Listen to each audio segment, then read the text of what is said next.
Father's Day morning in my kitchen started like any other. My son-in-law Derek walked in carrying a tall glass filled with thick green liquid that looked more like swamp water than anything fit for human consumption. "Made this special for you, Roger," he said with nervous energy that immediately put me on edge. "Fresh avocado smoothie. Is it good?" I reached for the glass, but before I could even wrap my fingers around it, Derek's father, Frank, suddenly appeared from the back door, sweat dripping from his forehead after working in my yard. "Lord, I'm parched," Frank declared, grabbing the glass right out of my hands. He tilted his head back and drained every last drop before either of us could say a word. That's when Derek's face turned white as fresh snow. His hands started shaking like autumn leaves. "Dad, no! That wasn't—" Derek bolted from the kitchen without finishing his sentence, leaving Frank and me staring at each other in complete confusion. Within minutes, Frank was clutching his chest and sweating bullets. Looking back now, I should have seen the warning signs much earlier. The past 18 months had been the darkest period of my life since my beloved wife Margaret lost her battle with cancer. 67 years on this earth, and nothing had prepared me for the emptiness of coming home to a house that no longer echoed with her laughter or smelled like her homemade apple pie cooling on the windowsill.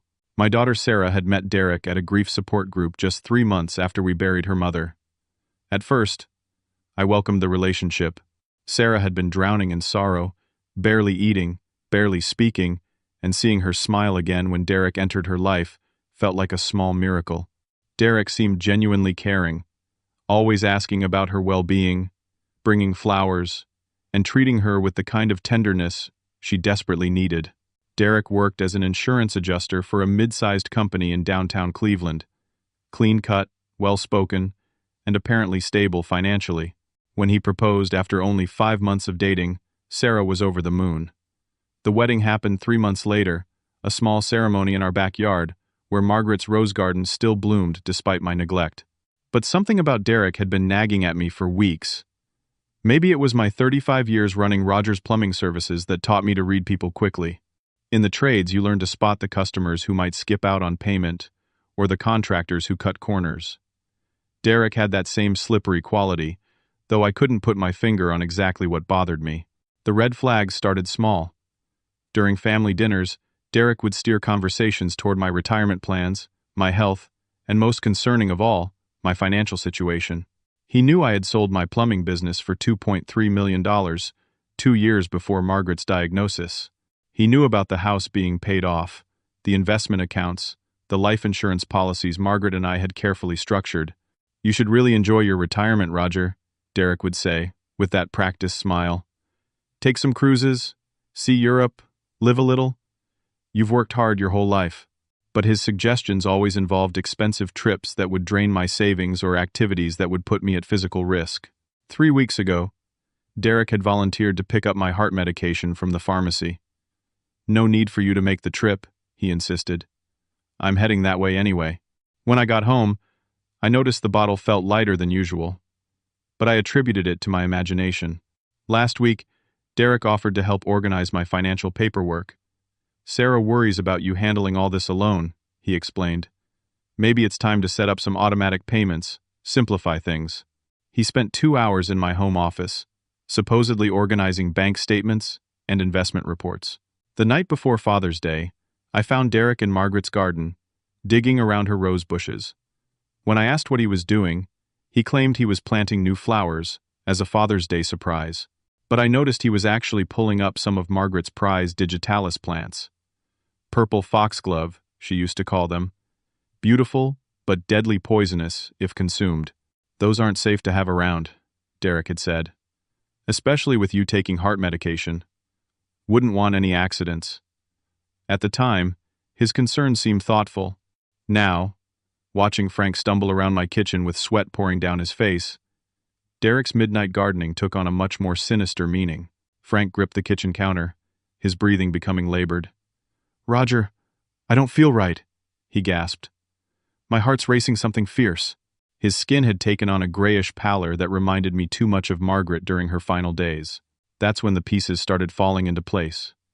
Derek's nervous energy when he handed me that smoothie, his insistence that I drink it right away, the way his face drained of color when Frank consumed it instead, and his panicked flight from the house, leaving his own father suffering in my kitchen. I called 911 immediately, but as I waited for the paramedics, a cold realization settled in my chest. Derek hadn't made me a Father's Day treat. He had made me a death sentence, and his father had accidentally drunk it instead. The ambulance arrived within 8 minutes, and the paramedics immediately began working on Frank. His pulse was erratic, blood pressure dangerously low, and he kept drifting in and out of consciousness. As they loaded him onto the stretcher, I heard one paramedic mention something about cardiac glycoside poisoning to his partner. Cardiac glycosides. I knew that term from my own medical consultations. My cardiologist had explained that my digitalis heart medication contained cardiac glycosides and that too much could be fatal. The same compounds found in foxglove plants. The same plants Derek had been digging up from Margaret's garden. After the ambulance disappeared down Maple Street with Frank inside, I stood in my empty kitchen staring at the glass that had held Derek's special smoothie. A few drops of the green liquid remained at the bottom, along with some undissolved particles that looked suspiciously like crushed pills. Derek still hadn't returned. Sarah had gone to follow the ambulance to Cleveland General Hospital, leaving me alone in the house. For the first time in months, I was grateful for the solitude. I needed to think clearly, and more importantly, I needed to investigate. Derek and Frank had been staying in my guest room for the weekend. Derek claimed it was so we could spend quality time together for Father's Day, but I now suspected he wanted to be close enough to monitor whether his plan worked. I climbed the stairs to the second floor, my arthritic knees protesting with each step. The guest room door was slightly ajar. Inside, Derek's laptop sat open on the small writing desk, its screen still glowing. He had left in such a panic that he forgot to close it. I sat down and began scrolling through his browser history, my hands trembling as each search result revealed the depth of his planning. Digitalis overdose symptoms had been searched 4 days ago. Undetectable poisons, natural death from 2 weeks prior. How much foxglove is lethal from last month. But the most chilling searches were from 3 months ago, right around the time he proposed to Sarah, inheritance laws, Ohio spouse, and how long contest will elderly death. My stomach turned as I continued reading. Derek had researched everything from the timeline for probate court to the specific symptoms of digitalis poisoning that would mimic a natural heart attack. He had planned this methodically, scientifically, with the cold precision of someone who had done this before. I opened his email account, which was still logged in. The password autofill showed Sarah's inheritance 2024. Even his password revealed his true motivation. In his sent folder, I found correspondence with Frank dating back 4 months. The old man's got over $2 million sitting in investments, Derek had written to his father. Plus the house is worth another $400,000, and there's still life insurance policies. Sarah doesn't know half of what he's worth. Frank's response made my blood run cold. You sure you can make it look natural? I've got access to enough digitalis from my old job at the pharmacy to stop a horse's heart. Mix it right, and the coroner will just think his ticker gave out from grief. The emails detailed their entire plan. Derek would inherit everything through Sarah, then gradually poison her as well, making it appear that grief over her father's sudden death had caused her own heart failure. Frank would receive $500,000 to disappear to Mexico, where he planned to live out his retirement on my money. But the most devastating discovery was an email thread labeled Timeline. Derek had been planning this for the weekend because Sarah was supposed to visit her college roommate in Chicago. She had changed her plans last minute to spend Father's Day with us, which apparently forced Derek to accelerate his schedule. Can't wait until next month, Derek had written. She's getting suspicious about the missing pills, and the old man's been asking too many questions. We do it Sunday morning, make it look like he was trying to make himself a healthy breakfast drink, and accidentally grabbed the wrong medication bottle. I printed every email, every search result, every piece of evidence I could find. My hands shook as the printer churned out page after page of proof that my son-in-law had planned to murder me in cold blood. The man who hugged my daughter, who sat at my dinner table, who called me dad with apparent affection, had been plotting my death since the day he proposed to Sarah. The phone rang, startling me from my horrific discovery. It was Sarah, calling from the hospital. "Dad, you need to get here right now," she said, her voice tight with panic. "Frank's condition is getting worse, and Derek is saying some really strange things about what happened. The doctors are asking questions about what was in that smoothie, And Derek keeps talking about you being confused lately. My heart sank as I realized Derek was already implementing his backup plan. With Frank dying from the poison intended for me, Derek was going to blame me for the death. He was going to claim I was a confused old man who had accidentally poisoned his father. I grabbed the printed emails and headed for my car. But as I backed out of the driveway, I noticed Derek's pickup truck turning the corner at the end of my street. He was coming back, probably to dispose of evidence or retrieve his laptop. I had to get to the hospital before he could spin this disaster into my fault. The 20-minute drive to Cleveland General felt like hours.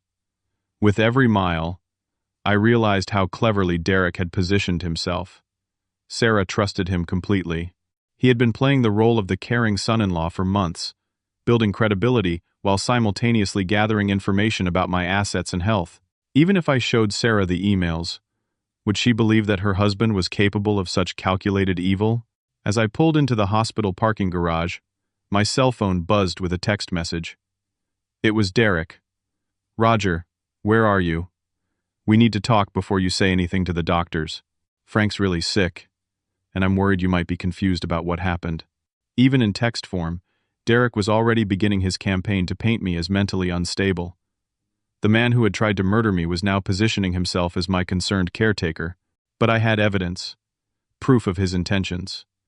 The question was whether anyone would believe an elderly widower over a seemingly devoted son-in-law. Cleveland General Hospital's emergency department buzzed with the controlled chaos of a Sunday evening. I found Sarah in the intensive care waiting room, her eyes red from crying, clutching a cup of coffee that had long gone cold. Derek sat beside her, his arm around her shoulders in what appeared to be a gesture of comfort but looked more like possession to my eyes. When Derek saw me approaching, his expression shifted almost imperceptibly. To anyone else, he probably looked relieved to see me. But I caught the flash of calculation in his eyes, the way he squeezed Sarah's shoulder just a little tighter. "Roger, thank God you're here," Derek said, standing to embrace me in what felt like the most dishonest hug of my life. "The doctors are saying Dad might have been poisoned by something. They keep asking about what was in that smoothie, and I told them you've been having some memory issues lately." Sarah looked up at me with concern etched across her face. "Dad, Derek says you've been confused about your medications recently. Is that true? Could you have accidentally put your heart pills in that smoothie instead of vitamins or something?" The trap was already being set, and my own daughter was unknowingly helping Derek build it. I pulled the printed emails from my jacket pocket and handed them to Sarah. "I found these on Derek's laptop while you were gone. I think you need to read them." Derek's face went through a series of expressions in rapid succession. Surprise, anger, then a forced calm that was more terrifying than his panic had been. "Roger, you went through my private computer? That's not like you. Are you feeling all right?" Sarah began reading the first email, her brow furrowing with confusion. "Derek, what is this? Why are you and your dad talking about Dad's money?" She continued reading, her voice growing quieter with each line. "What does this mean? Make it look natural." "Sarah, honey, your dad's been acting paranoid lately," Derek said, his voice taking on the patronizing tone people use with confused elderly relatives. "He's been accusing me of all sorts of things. I think the grief over your mom is affecting his judgment more than we realized." But Sarah was reading the timeline email now, the one that detailed exactly when and how Derek planned to murder me. Her face went pale as she read her husband's words describing how he planned to poison her as well. The coffee cup slipped from her hands and shattered on the hospital floor, drawing stares from other families in the waiting room. "Derek," Sarah whispered, "this email says you were going to kill my father and then kill me." Her voice cracked on the last words. Derek shifted tactics immediately. Instead of denying the emails, he moved to damage control. "Sarah, I know how this looks, but you have to understand. My dad's been pressuring me for months about money. He's got gambling debts, and he kept saying we should find a way to get some of Roger's inheritance early. I was just humoring him, playing along to keep him calm. I never intended to actually do anything." "Humoring him?" I interjected, my voice louder than I intended. "You researched digitalis poisoning. You dug up Margaret's foxglove plants. You've been stealing my heart medication for weeks." Other families in the waiting room were starting to notice our confrontation, but I didn't care anymore. "You tried to murder me this morning, And your father is dying because he drank the poison you intended for me. Derek's composure finally cracked. You think you're so smart, don't you, old man? Walking around like you own the world because you sold some plumbing business. You have no idea what real struggle looks like. His voice turned vicious, the caring son-in-law facade completely gone. Sarah deserves better than waiting around for you to die naturally. That money should be helping her build a life, not sitting in your accounts earning interest while you play the grieving widower. Sarah stood up abruptly, backing away from both of us. Stop. Just stop. I can't process this. Derek, are you telling me you actually tried to poison my father? It wasn't supposed to happen like this, Derek said, his anger giving way to desperation. Your dad was supposed to drink it and have what looked like a heart attack. Natural causes. You would have grieved, we would have inherited everything, and we could have started fresh somewhere else. Frank wasn't supposed to be involved at all. The admission hung in the air like smoke. Sarah sank back into her chair, her hands covering her face. Oh my God, you're serious. You actually tried to kill my dad. But Derek wasn't finished with his confessions. Maybe the stress of watching his plan fall apart had broken something in his mind, or maybe he figured he was already caught and had nothing left to lose. This isn't even the first time we tried, he said, his voice taking on an almost casual tone that made my skin crawl. What do you mean? Sarah asked, though I could tell part of her didn't want to know the answer. 3 weeks ago, I put some of his digitalis in his morning coffee, but he ended up giving that cup to the Hendersons' dog when we were outside talking. Poor thing was sick for days. Derek laughed, an ugly sound that had nothing to do with humor. Frank said we should try again when the timing was better. Sarah's face went through the same progression of expressions I had seen on Derek's face earlier. Disbelief, recognition, and finally, a kind of broken understanding. The Hendersons' dog. Buster. He almost died, and the vet couldn't figure out what was wrong. We've been building up a supply of digitalis from Roger's prescription bottles for 2 months, Derek continued, apparently unable to stop himself from confessing, taking just a few pills at a time so he wouldn't notice. Frank still had connections at the pharmacy where he used to work. We had enough to stop his heart 3 times over. I felt sick, listening to the casual way Derek described planning my murder. But the worst revelation was still coming. The plan was for Sarah to be out of town this weekend, Derek said, looking at his wife with something that might have been regret. You were supposed to be in Chicago visiting Jessica. When you changed your plans last minute, we had to adjust. You were going to come home and find your dad dead of an apparent heart attack on Father's Day morning. The grief would have been devastating, but you would have had me to lean on. Sarah's voice was barely a whisper. And then, Derek's silence stretched too long. When he finally answered, his words chilled me to the bone. Frank said grief kills people all the time, especially when it's complicated by stress and maybe a little help from the right medication. You would have followed your dad within 6 months, and I would have inherited everything as your widower. The waiting room fell completely silent. Even the other families had stopped their quiet conversations to stare at our table. Sarah sat frozen, staring at the man she had married, the man who had planned to murder both her and her father for money. A doctor in scrubs approached our table. Family of Frank Morrison? When Derek nodded, the doctor's expression was grave. I'm sorry, but Mr. Morrison passed away 10 minutes ago. The digitalis poisoning was too severe. His heart couldn't handle the toxin load.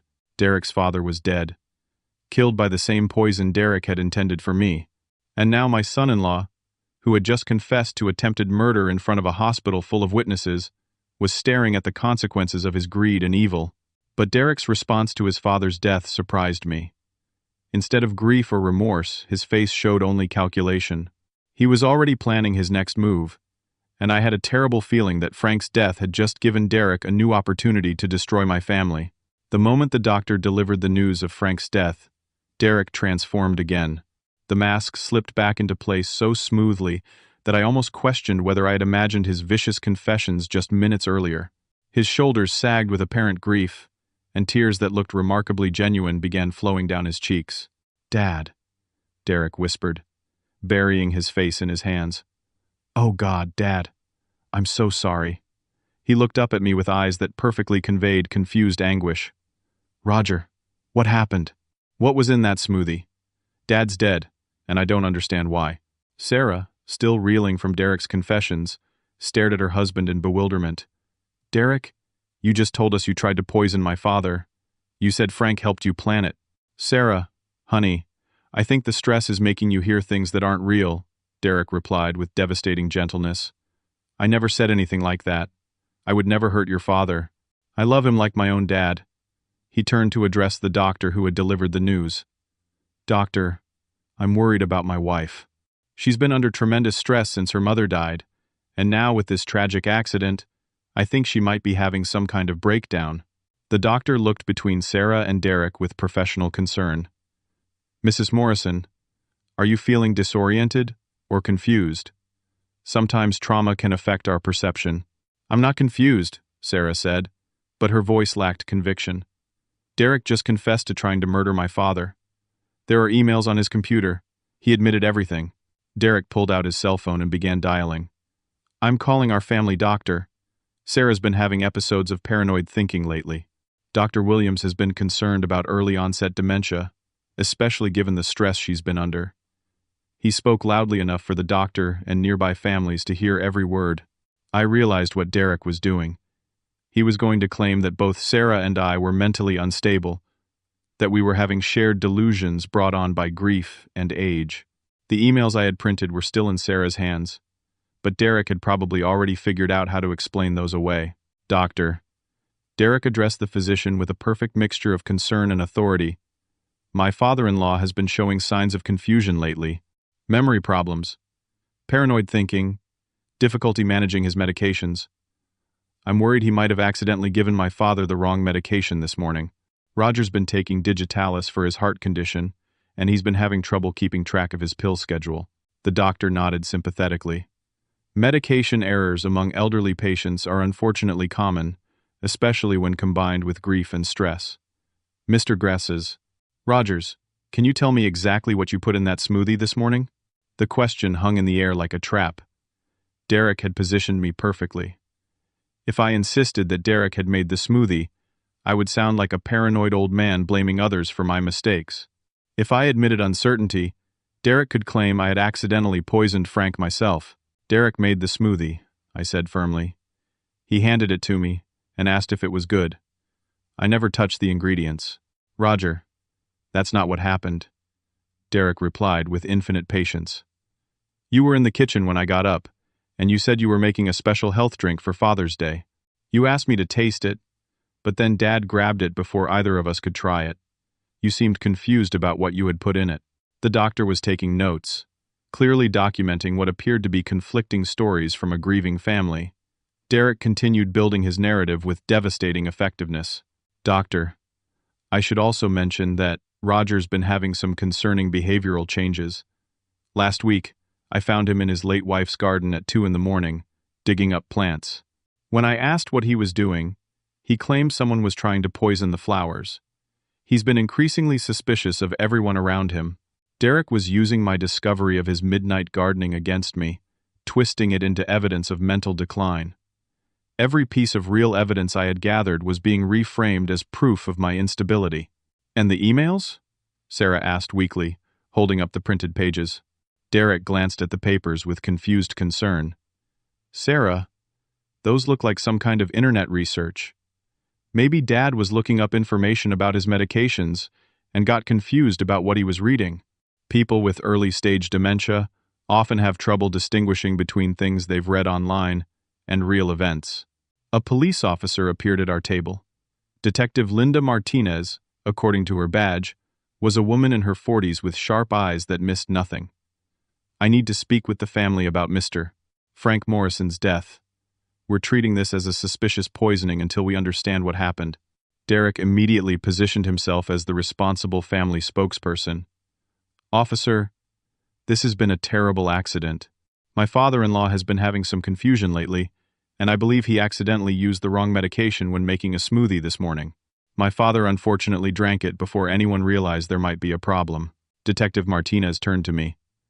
"Mr. Rogers, can you walk me through what happened this morning?" I took a deep breath, knowing that everything depended on how I told this story. "Detective, my son-in-law Derek made that smoothie. He handed it to me specifically and asked me to taste it. When Frank grabbed it instead, Derek panicked and ran from the house. I believe Derek intentionally poisoned that drink. That's exactly the kind of paranoid thinking I've been worried about. Derek interjected smoothly. Roger, you know you made that drink yourself. I was in the shower when you started working in the kitchen. Detective Martinez studied both of us carefully. Mr. Morrison, were you in the shower this morning when the drink was prepared? Yes, ma'am.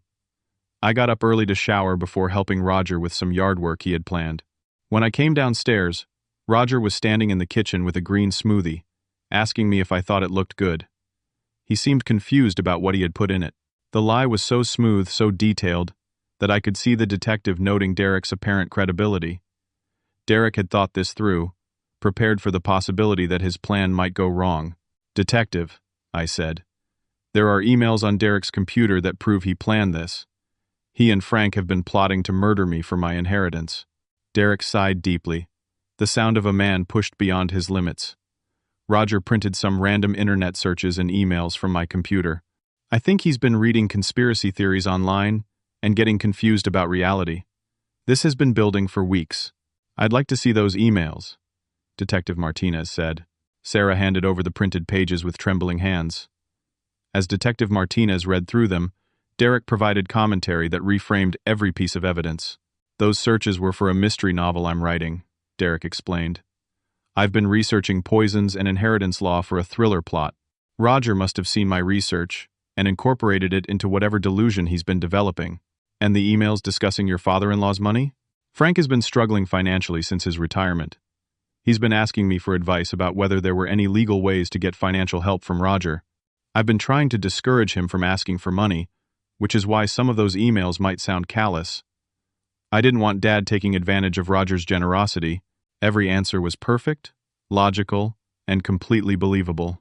Derek had transformed from a confessed murderer into a concerned family member dealing with an elderly man's mental decline and his own father's financial desperation. But Detective Martinez was still studying the emails with a puzzled expression. Mr. Morrison, this email here talks about making something look natural and mentions a timeline. Can you explain that? Derek's pause was almost imperceptible, but I caught it. For just a moment, he was calculating how to explain away the most damning evidence. Detective, my father had some radical ideas about how to approach Roger for financial help. He kept talking about making his request seem natural, not forced or desperate. The timeline was about when might be the best time to have that conversation. Frank thought Father's Day weekend would be appropriate, since families often discuss legacy planning during holidays. Derek's explanation was so reasonable that I wanted to scream.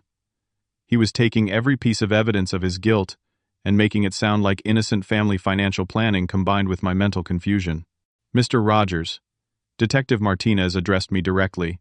Do you have any history of memory problems or confusion?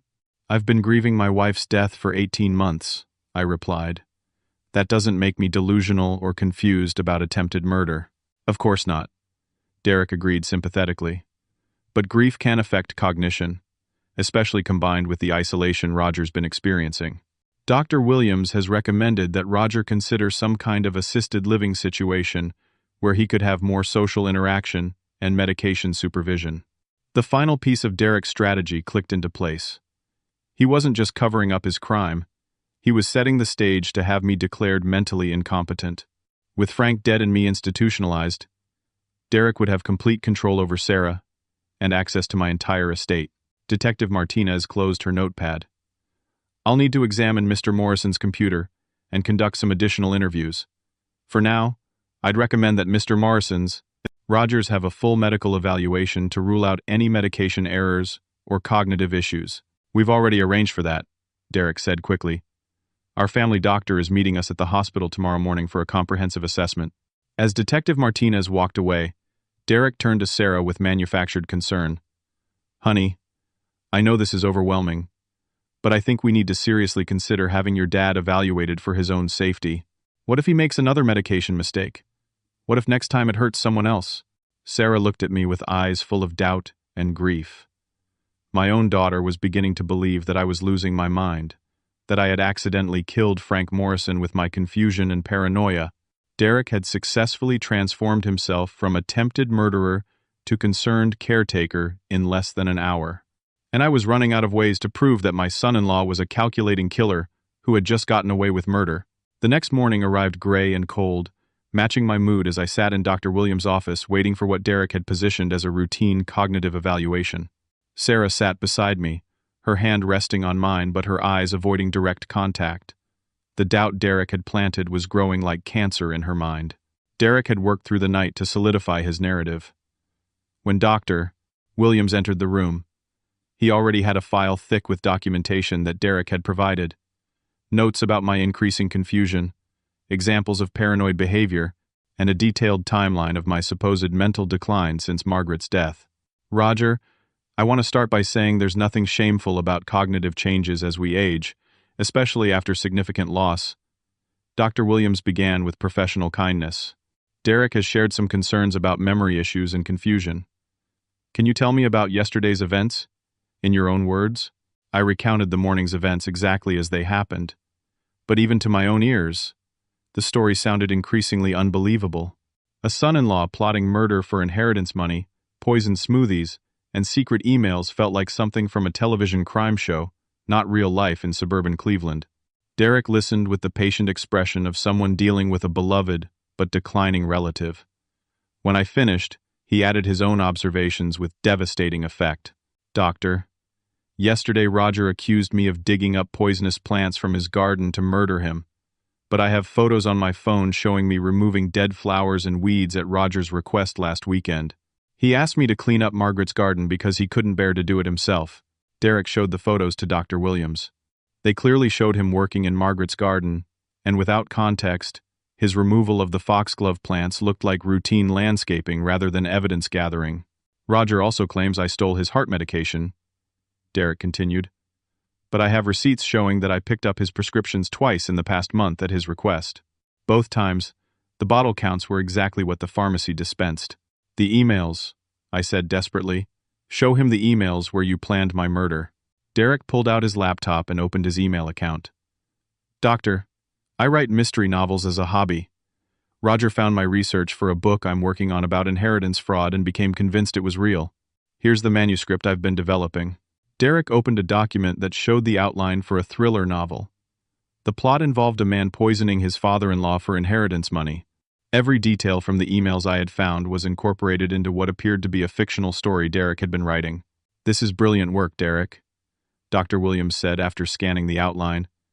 I had no idea you were a writer, but I can see how Roger might have confused your research with reality, especially if he's dealing with some cognitive changes. My heart sank as I realized the depth of Derek's preparation. He had created an entire fictional manuscript to explain away his real murder plot. The evidence that should have condemned him was being dismissed as the creative work of an aspiring novelist. Doctor, Derek's voice carried the perfect note of concerned reluctance. There's something else.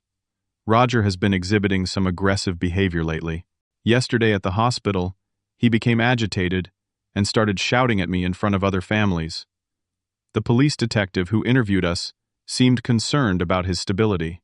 Dr. Williams made notes as Derek spoke. Roger, do you remember becoming upset at the hospital? I was upset because Derek was lying about trying to murder me, I replied, but the words sounded weak even to myself. Dad, Sarah spoke for the first time since entering the office, you did get pretty loud yesterday, and some of the things you were saying didn't make sense to me. The betrayal in my daughter's voice cut deeper than Derek's lies. Sarah, the little girl who used to sit on my lap while I read her bedtime stories, was beginning to believe I was losing my mind. Dr. Williams continued his evaluation with standard cognitive tests. I performed well on most of them, which Derek had clearly anticipated. Doctor, Roger's always been very intelligent, Derek explained. But intelligence can mask early-stage dementia. He might score well on tests, while still experiencing paranoid delusions and confusion about recent events. Derek was systematically destroying my credibility with surgical precision. Every strength I demonstrated was reframed as evidence that I was a clever but delusional man who could no longer distinguish reality from imagination. The evaluation concluded with Dr. Williams recommending a 72-hour psychiatric observation period. Just to be safe, he explained. Given the traumatic events yesterday and some of the concerning behaviors Derek has described, I think a brief evaluation would be in everyone's best interest. Is that really necessary? Sarah asked, though I could hear in her voice that she was already convinced it was. Sarah, think about what could happen if your father makes another medication error, Derek said gently. What if next time he hurts himself or someone else?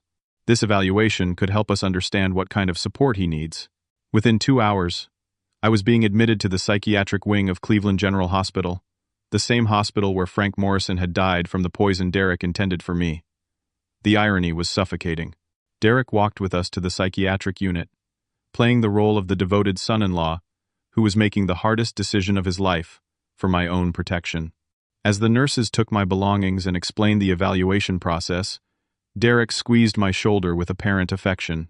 We'll get through this together, Dad, he whispered, loud enough for Sarah and the staff to hear. I promise I'll take care of everything while you're getting the help you need. That night, alone in a psychiatric hospital room, I realized that Derek had achieved something even more devastating than murder. He had convinced my own daughter that I was mentally unstable, isolated me from my support system, and positioned himself as my concerned caregiver. While I was locked in a psychiatric evaluation, Derek would have complete access to my house, my financial documents, and most importantly, my vulnerable daughter who was grieving both her mother's death and now her father's apparent mental decline. Through the small window in my room, I could see the lights of Cleveland spreading out below. Somewhere in that maze of neighborhoods, Derek was implementing the next phase of his plan. Frank was dead, I was institutionalized, and Sarah was completely under Derek's influence. But Derek had made one crucial mistake. In his rush to discredit me, he had forgotten that I wasn't just a grieving widower. I was a businessman who had spent 35 years reading people, making deals, and solving problems. And even from a psychiatric hospital room, I still had resources Derek didn't know about. The nurse doing evening rounds found me sitting calmly by the window, apparently resigned to my situation. What she didn't see was that I was actually planning my counterattack against the man who had tried to murder me and was now trying to steal my daughter's life. Derek thought he had won, but the game was far from over. The psychiatric evaluation process moved with bureaucratic slowness, but that delay worked to my advantage. While Derek believed I was safely contained and discredited, I was using every hour to build my case. The key was my longtime attorney, Patricia Wellman, who had handled my business legal work for 30 years. Patricia had known Margaret and me since we were young parents struggling to grow Rogers Plumbing Services. She understood my character, my business acumen, and my devotion to family. More importantly, she knew that successful business owners don't suddenly develop paranoid delusions about inheritance plots. Using the single phone call allowed during my evaluation, I reached Patricia at her home on Monday evening. In 15 minutes I explained everything. Derek's plan, Frank's death, the fabricated evidence, and my current situation. Roger, this is insane, Patricia said after I finished. Even if Derek were capable of this, how could he have manufactured such elaborate evidence so quickly? Because he's done this before, Patricia. I'm certain of it.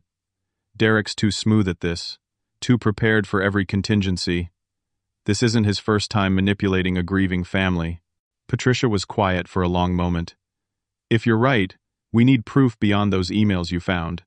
Anyone could claim those were fiction, especially with that manuscript he produced. That's why I need you to hire a private investigator. Someone good, someone discreet. Look into Derek's background, his previous relationships, his real financial situation. If he's done this before, there will be traces.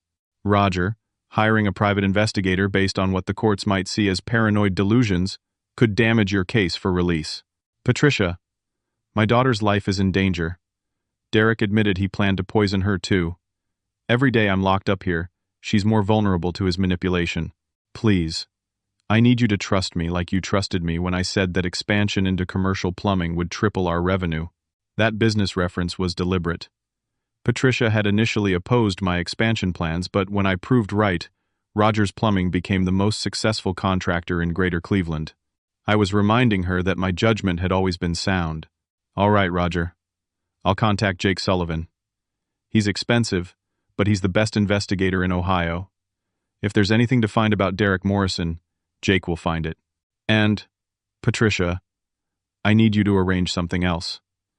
Derek thinks he's completely isolated me, But he doesn't know about the emergency contact protocols we established for the business sale. I need you to schedule a family meeting for my release. Something that sounds routine but gives me a chance to demonstrate my competency. What kind of meeting? Tell them it's about updating my estate planning documents. Completely normal for someone my age, especially after a health scare. Derek won't be able to object without looking suspicious, and it gives me a platform to present evidence in a controlled environment. Patricia agreed to both requests. Over the next 48 hours, while I completed psychological evaluations and played the role of a confused old man coming to terms with his limitations, Jake Sullivan began investigating Derek Morrison's past. What Jake discovered exceeded even my worst suspicions. Derek Morrison was an alias. His real name was Derek Matthews, and he had been married 3 times before Sarah. All 3 previous wives were wealthy women over 50. 2 had died under suspicious circumstances, leaving Derek their entire estates. The 3rd had survived, but lost most of her fortune to Derek before discovering his true nature and fleeing to her sister's home in Colorado. Derek's pattern was chillingly consistent. He targeted grieving widows or women going through difficult divorces, offered emotional support and romantic attention, then moved quickly to marriage. Once married, he systematically isolated his wives from family and friends while gaining access to their financial assets. When they became suspicious or resistant, they began experiencing health problems that ultimately led to their deaths. The woman who survived, Linda Hartwell, agreed to speak with Jake after he tracked her down in Denver. Her story was almost identical to what Derek had attempted with me and Sarah. Derek convinced everyone that I was developing early dementia, Linda told Jake during a recorded phone interview. He had me committed for a psychiatric evaluation just like what's happening to Sarah's father. While I was locked up, Derek emptied my bank accounts and sold my house. If my sister hadn't hired a lawyer and gotten me released early, I would have ended up like his other wives. Linda also revealed that Derek's father, Frank, had been involved in at least one previous scheme. They had used digitalis poisoning before, making the deaths appear to be natural heart attacks in grieving elderly people. Jake gathered documentation on all of Derek's previous marriages, the suspicious deaths, the financial transfers, and the pattern of psychiatric commitments he used to isolate his victims. By Thursday morning, we had enough evidence to prove Derek was a serial killer who specialized in targeting vulnerable families. Patricia arranged the family meeting for Thursday afternoon, ostensibly to update my will and estate planning documents following my health scare. Derek couldn't object without appearing to interfere with routine legal matters, though I could tell he was suspicious when Patricia called to schedule the meeting. The meeting was held in Patricia's conference room, with Sarah and Derek sitting across from Patricia and me. I had been released that morning with a diagnosis of mild cognitive impairment brought on by grief and stress, exactly what Derek had hoped for. As far as Derek knew, I was now officially labeled as mentally declining, which would make any future accusations from me seem like the paranoid ramblings of a sick old man. Before we discuss estate planning updates, Patricia began, I need to address some concerns that have come to light during my routine due diligence review. Derek's posture shifted slightly. Something in Patricia's tone had alerted his predatory instincts that this wasn't going to be a simple legal meeting. Derek, I've discovered some discrepancies in the background information you provided when you married Sarah. Specifically, your previous name and marriage history. Patricia slid a folder across the table. Inside were copies of Derek's real identity documents, marriage certificates to his previous wives, death certificates, and financial records showing the pattern of inheritance transfers. Sarah opened the folder and began reading while Derek sat frozen in his chair. The color drained from his face as he realized the scope of what we had uncovered. Derek Matthews, Patricia continued, married to Janet Collins in 2019. Janet died 6 months later from apparent heart failure, leaving you her estate worth $1.8 million. Married to Rebecca Torres in 2021. Rebecca died 8 months later, also from apparent heart failure, leaving you her estate worth $2.4 million. Sarah was staring at the documents with growing horror. Derek, you were married to other women? Women who died? Sarah, I can explain, Derek began, but Patricia cut him off. There's more, Sarah. Derek, or rather Derek Matthews, attempted the same pattern with Linda Hartwell in 2022. Linda survived because her family intervened when she was committed for psychiatric evaluation under suspiciously similar circumstances to your father's recent experience.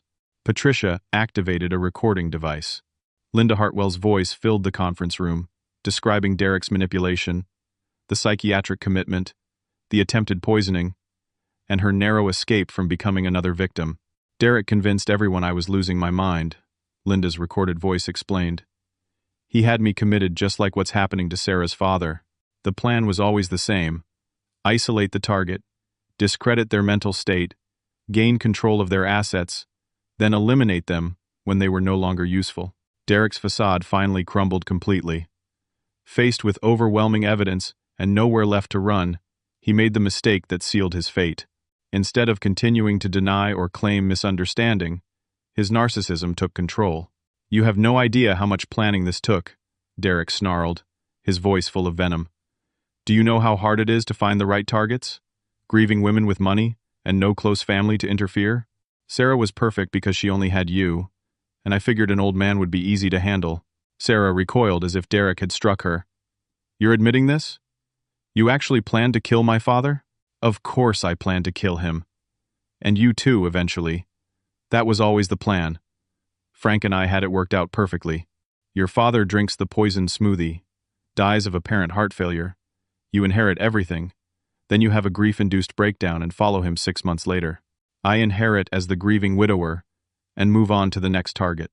Derek's confession was being recorded by Patricia's device, capturing every word of his admission, but he wasn't finished destroying himself. Frank screwed it up by drinking the poison himself, but I figured I could still salvage the situation by having your father declared mentally incompetent. You were already starting to doubt him, already believing he was confused and paranoid. Another few months, and I could have had him committed permanently while I gained control of his assets through you. The conference room fell silent, except for the sound of Derek's recorded confession playing back from Patricia's device. Sarah sat staring at the man she had married, finally understanding that she had been living with a predator who had viewed her as nothing more than a pathway to my money. "Derek Matthews," Patricia said formally, "this confession is being recorded and will be turned over to the police immediately. You're under arrest for the murder of Frank Morrison and the attempted murder of Roger Morrison." Derek laughed, an ugly sound that had nothing to do with humor. "You think you've won? Sarah's already been drinking small doses of digitalis for weeks, just little amounts mixed into her morning vitamins, enough to make her more compliant and trusting. She's been poisoned this whole time, and she doesn't even know it." The final revelation hit Sarah like a physical blow.